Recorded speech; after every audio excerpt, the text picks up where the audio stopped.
Aquaman 2 isn't even here, but don't worry, we're already hyping up Aquaman 3.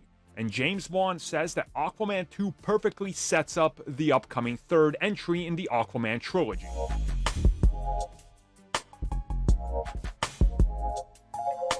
So this comes at us directly from James Wan himself, who recently did a Q&A talking about Aquaman and the Lost Kingdom, the story in it, what it sets up, reacting to the trailer, and obviously addressing the baby in it, which, if you follow the comics, there's Aqualad. Now, some people might remember that an Aqualad TV show was announced, and it was going to be produced by Charlize Theron. That was obviously canceled, but yeah, that thing existed. But the Aqualad show was supposed to be set in the DCEU, but focusing on the other Aqualad, not the Who cares? Anyways, though, yeah, he's saying that Aquaman 2 sets up Aquaman 3 directly. And by the time you get to the end of the film, some big things are happening.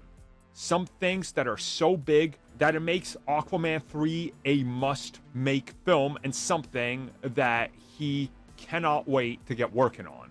Well, this is either going to go two ways. One, this happens because the film makes an actual amount of profit, any profit at this point, because the last 4 DC films haven't, or it's just going to be a dead end like The Flash and Black Adam and, well, the last 4 DCEU films, which are not getting follow-ups. So it's going to be interesting to see what happens. There is some rumors that Aquaman 2 ends on a cliffhanger that is literally like a Spider-Verse or Across the Spider-Verse, Empire Strikes Back style, Lord of the Rings. Hey, this just ends because it's like a part 1 and a part 2.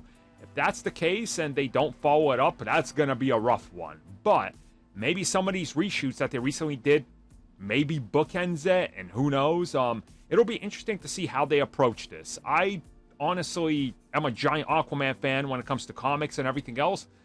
The first film, it is what it is. The second film, I don't know. I'm all over the place with it. One, they botched Mera hardcore and everything so far with live action, so that discourages me. But what really just makes me iffy about this whole situation is you should just make this a standalone film.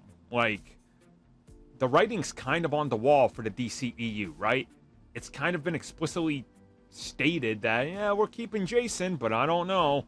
Unless this film is another $1 billion, and by all accounts needs to make $700 million to make a profit, I don't know if the ending of this film should be a cliffhanger.